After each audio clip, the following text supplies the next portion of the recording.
கர்த்தருக்கு ஸ்தோத்திரம். கடந்த மாதம் இதே உபவாச கூட்டத்தில் நான் வந்திருந்த போது பிசாசினால் பாதிக்கப்பட்டு படியேற முடியாமல் தத்தளித்து கொண்டே வந்தேன். வெட்டு வரையல், கடந்த மாதம் வந்தவர்களுக்கு தெரியும், வெட்டு வரையல், அப்புறம் சாப்பிட முடியாது, உடம்பெல்லாம் சோர்வு வந்து நமது பிரதர் இங்கே உட்கார வச்சு எனக்கு ஜெபம் பண்ணினார். இங்கேயே சுகமாகிவிட்டது. இப்போது நல்ல ஆரோக்கியம், நல்ல சாப்பிட முடிகிறது. கர்த்தர் சுகத்தை தந்தார். சுகத்தை தந்த கர்த்தருக்கு கோடி நன்றி, கோடி எனக்காக ஜெபித்து சுகத்தை வாங்கி தந்த நமது பிரதருக்கு நன்றி.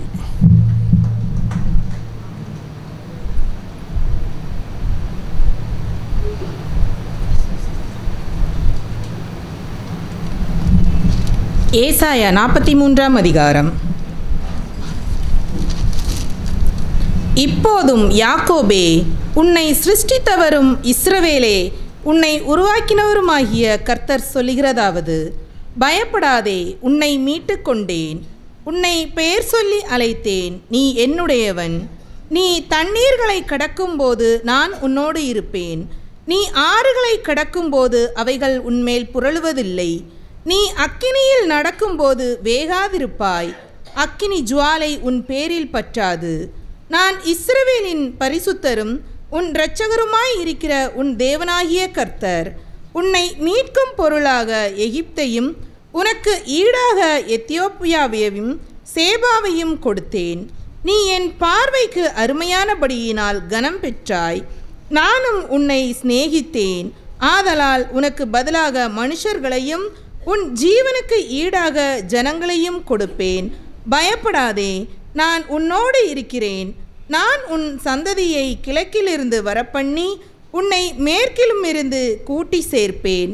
நான் வடக்கை நோக்கி கொடு என்றும் தெற்கை நோக்கி வைத்திராதே என்றும் சொல்லி, தூரத்திலிருந்து என் குமாரரையும் பூமியின் கடையாந்திரத்திலிருந்து என் குமாரத்திகளையும் நான் என் மகிமைக்கென்று சிருஷ்டித்து உருவாக்கி படைத்து என் நாமம் தரிக்கப்பட்ட யாவரையும் கொண்டு வா என்பேன். கண்களிருந்தும் குருடராய் இருக்கிற ஜனத்தையும் காதுகளிருந்தும் செவிரராய் இருக்கிறவர்களையும் புறப்பட்டு வரப்பண்ணுங்கள். சகல ஜாதிகளும் ஏகமாய் சேர்ந்து கொண்டு சகல ஜனங்களும் கூடி வரட்டும். இதை அறிவித்து முந்தி சம்பவிப்பைகளை நமக்கு தெரிவிக்கிறவன் யார்? கேட்டு மெய்யென்று சொல்லக்கூடும்படிக்கு அவர்கள் தங்கள் சாட்சிகளை கொண்டு வந்து யதார்த்தவான்களாய் விளங்கட்டும். நானே அவரென்று நீங்கள் உணர்ந்து என்னை அறிந்து விசுவாசிக்கும்படிக்கு நீங்களும் நான் தெரிந்து கொண்ட என் தாசனும் எனக்கு சாட்சிகளாய் இருக்கிறீர்கள் என்று கர்த்தர் சொல்கிறார். எனக்கு முன் ஏற்பட்ட தேவன் இல்லை, எனக்கு பின் இருப்பதும் இல்லை. நானே கர்த்தர், என்னை அல்லாமல் இரட்சகர் இல்லை. நானே அறிவித்து இரட்சித்து விளங்க பண்ணினேன். உங்களில் இப்படி செய்யத்தக்க அந்நிய தேவன் இல்லை. நானே தேவன் என்பதற்கு நீங்கள் எனக்கு சாட்சிகள் என்று கர்த்தர் சொல்கிறார். நாள் உண்டாகத்தக்கதற்கு முன்னும் நானே இருக்கிறேன். என் கைக்கு தப்புவிக்கத்தக்கவன் இல்லை. நான் செய்கிறதை தடுப்பவன் யார்? நான் உங்களுக்காக அரண்கள் எல்லாம் இடிந்து விழவும் கல்தேயர் படவுகளிலிருந்து அலறவும் செய்யத்தக்கவர்களை பாபிலோனுக்கு அனுப்பினேன் என்று உங்கள் மீட்பரும் இஸ்ரவேலின் பரிசுத்தருமாகிய கர்த்தர் சொல்கிறார். நானே உங்கள் பரிசுத்தராகிய கர்த்தரும் இஸ்ரவேலின் சிருஷ்டிகரும் உங்கள் ராஜாவுமானவர். சமுத்திரத்திலே வழியையும் வலிய தண்ணீர்களிலே பாதையையும் உண்டாக்கி இரதங்களையும் குதிரைகளையும் இராணுவங்களையும் பராக்கிரமசாலிகளையும் புறப்பட பண்ணி அவைகள் எழுந்திராதபடி ஒருமித்து விழுந்து கிடக்கவும் ஒரு திரி அணைகிறது போல அவைகள் அணைந்து போகவும் பண்ணுகிற கர்த்தர் சொல்கிறதாவது, முந்தினவைகளை நினைக்க வேண்டாம், பூர்வமானவைகளை சிந்திக்க வேண்டாம். இதோ நான் புதிய காரியத்தை செய்கிறேன், இப்பொழுதே அது தோன்றும், நீங்கள் அதை அறியீர்களா?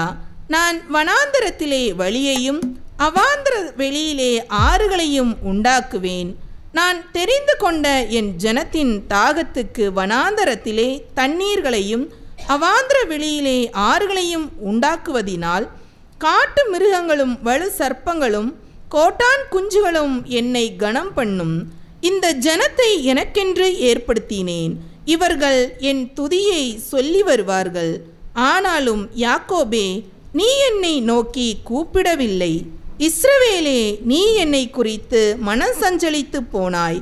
உன் ஆடுகளை தகன பலிகளாகவும் நீ எனக்கு செலுத்தவில்லை. உன் பலிகளாலே நீ என்னை கனம் பண்ணவும் இல்லை. காணிக்கைகளை செலுத்தும்படி நான் உன்னை சங்கடப்படுத்தாமலும் தூபம் காட்டும்படி உன்னை வருத்தப்படுத்தாமலும் இருந்தேன். நீ எனக்கு பணங்களால் சுகந்த பட்டையை கொள்ளாமலும் உன் பலிகளின் நினத்தினால் என்னை திருப்தியாக்காமலும் உன் பாவங்களினால் என்னை சங்கடப்படுத்தி உன் அக்கிரமங்களினால் என்னை வருத்தப்படுத்தினாய். நானே உன் மீறுதல்களை என் நிமித்தமாகவே குலைத்து போடுகிறேன். உன் பாவங்களை நினையாமலும் இருப்பேன். நாம் ஒருவரோடு ஒருவர் வழக்காடும்படி எனக்கு நினைப்பூட்டு. நீ நீதிமானாக விளங்கும்படி உன் காரியத்தை சொல். உன் ஆதி தகப்பன் பாவம் செய்தான். உனக்கு முன்னின்று பேசுகிறவர்களும் உனக்கு விரோதமாக துரோகம் பண்ணினார்கள். ஆகையால் நான் பரிசுத்த ஸ்தலத்தின் தலைவர்களை பரிசுத்த குலைச்சலாக்கி யாக்கோபை சாபத்துக்கும் இஸ்ரவேலை நிந்தைக்கும் ஒப்பு கொடுப்பேன். ஆமேன்.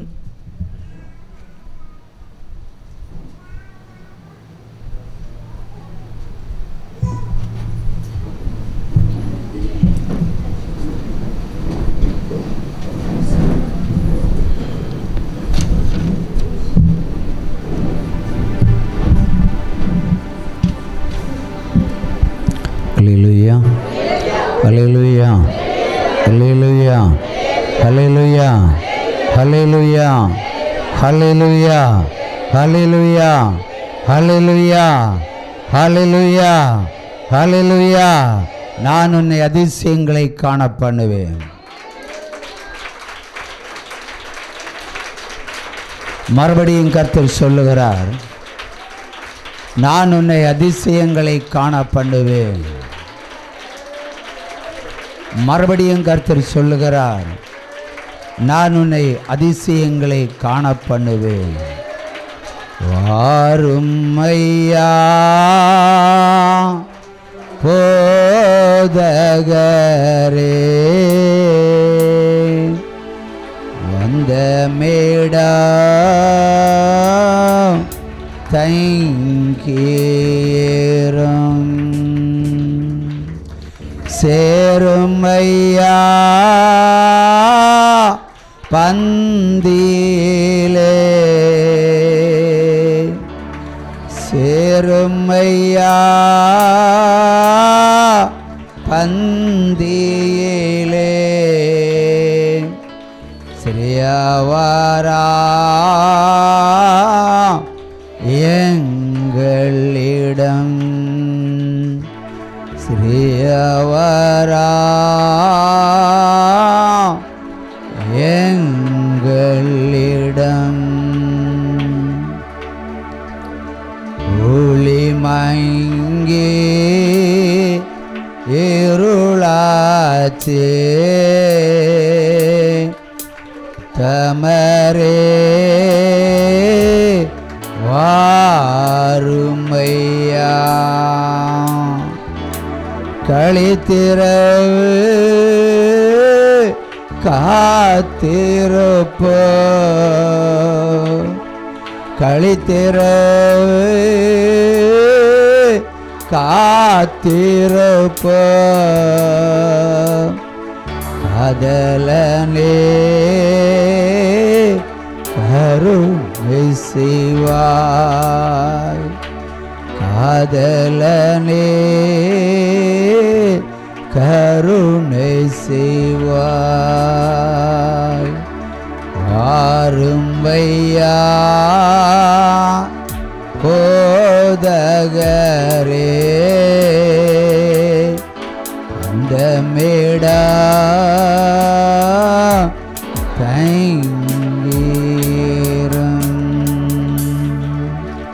ஆமென். அல்லேலூயா. ஆமென். அல்லேலூயா. நம்மிடத்தில் தங்கி இருக்க போகிற தேவாதி தேவனுக்கு எவ்வளவு கைத்தட்டல் கொடுக்க முடியுமா கொடுங்க. அல்லேலூயா.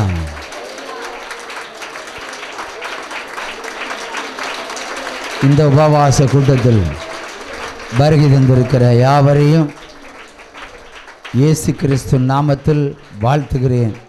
உங்களுக்கு சுகமும் சமாதானமும் சந்தோஷமும் உங்களுக்கு உண்டாயிருக்க கடவுது. ஹல்லேலூயா. ரைஸ் சாப்பிட வேண்டிய நேரத்தில் மன்னா சாப்பிட போகிறோம். கையை தட்டலாம். ஹல்லேலூயா, ஹல்லேலூயா. ஆனால் உங்களிடத்தில் கேட்கிறேன், துக்க செய்தி வேண்டுமா சந்தோஷ செய்தி வேண்டுமா? சந்தோஷ செய்தியா? சந்தோஷ செய்தி வேணும்னாங்க எல்லாம் கையை தூக்குங்க. மற்றவங்களுக்கெல்லாம் துக்க செய்தியா? அப்போ ரெண்டையும் தந்துடுவோம் இல்லையா? துக்கத்தையும் கொடுத்துருவோம், சந்தோஷத்தையும் கொடுத்துருவோம். அப்போ சூப்பராக ரெண்டுக்கும் சேர்த்து கையை தட்டுங்க. முதல்ல துக்க செய்தி தான். அல்லேலூயா. என்னென்று சொன்னால் 2 மாதங்களுக்கு முன்பாக சாட்சி சொன்ன ஒரு சகோதரன் பரலோகத்துக்கு அனுப்பி வைத்த ஊழியம் கீழ்ப்படியவில்லை. தீர்க்காயுசு கர்த்தர் கொடுக்கவில்லை. ஹல்லேலூயா. திருப்பூரில் இருந்து வந்து சாட்சி சொன்ன சகோதரன் சாட்சி சொல்வதற்கு முன்பாகவே ஒரு கட்டளை பிறந்தது. என் ஊழியம் என்ன ஊழியம்னு உங்களுக்கு புரியும். பொருத்தனை ஊழியம்தான். கட்டளை பிறந்தது. கட்டாயப்படுத்தினேன், கீழ்ப்படியும்படி வற்புறுத்தினேன். கேட்கவில்லை. சாட்சி சொன்னார்கள், போனார்கள். சாட்சி வேறு காரியங்களுக்காக சொன்னார்கள். கடையால் பஸ் ஸ்டாண்டில் இருக்கும்போது மறுபடியும் கர்த்தர் சொன்னார், தேடி கண்டுபிடின்னு. நான் சுற்றி செய்தி முடிஞ்சதும் சாட்சி சொல்லி முடித்ததும் அவங்க பயணப்பட்டு போன போது பஸ் ஸ்டாண்டில் கண்டுபிடிச்சேன். ஒழுங்காக பொருத்தனை செலுத்தலை நான் உயிரோடு இருக்க முடியாது. கையை தட்டுங்க. சொல்லி அனுப்பினேன், நீ கர்த்தரை மகிமைப்படுத்தி இருக்கலாம், ஆனால் கர்த்தருக்கு நீ கீழ்ப்படியவில்லை. ஊருக்கு போனதும் பொருத்தனை செலுத்தி கோணலானவை செம்மையாக்குவார். 5-6 பிளட்டு கவுண்டி அந்த வேளையில் தான் வந்து இங்கே சாட்சி சொன்னார். பற்பல ஊழியங்கள் அவர்களுக்கு செய்தேன். கீழ்ப்படியும்படி தீர்க்காயுசை பெற்றுக் கொடுக்கும்படி தேவ சமூகத்தில் போராடினேன். கடந்த வாரம் திடீரென்று மனைவிக்கு ஃபோன் போட்டேன். பொருத்தனை செலுத்தலைனா உன் புருஷனை நீ இழக்க வேண்டியது வரும். கடைசி எச்சரிப்பு. புலம்பல் 1ஆம் அதிகாரம் 20ஆம் வசனத்தின்படி கீழ்ப்படி. அவங்க ஒன்றுமில்லாத குடும்பம், ஆனாலும் கர்த்தர் சொன்னதை நான் சொன்னேன். அல்லேலூயா. உற்சாகமாக கையை தட்டலாம். 7 நாள் தாண்டியது. திடீரென்று அவருக்கு ஒரு ஜுரம் வந்தது. ஃபோன் போட்டாங்க, ஜெபம் பண்ணு, ஆண்டவர் சொன்னார் எடுத்துக்கொள்கிறேன் என்று சொன்னார். அந்த நிமிஷத்தில் அவர் ஜெபம் பண்ணி கொண்டிருக்கும்போதே கீழே விழுந்து விட்டார். அப்பொழுது உயிர் இருக்கா என்று பாருன்னு சொன்னேன். அது உயிர் இருக்குன்னு சொன்னாங்க. நல்லா பாருன்னு சொன்னேன். இல்லை உடம்பெல்லாம் சூடாக இருக்குது, உயிர் இருக்குன்னு. அப்போ ஆம்புலன்ஸ் வச்சு பாரு. ஆம்புலன்ஸார்கள் வந்தார்கள், பார்த்தார்கள், முடிந்து விட்டது.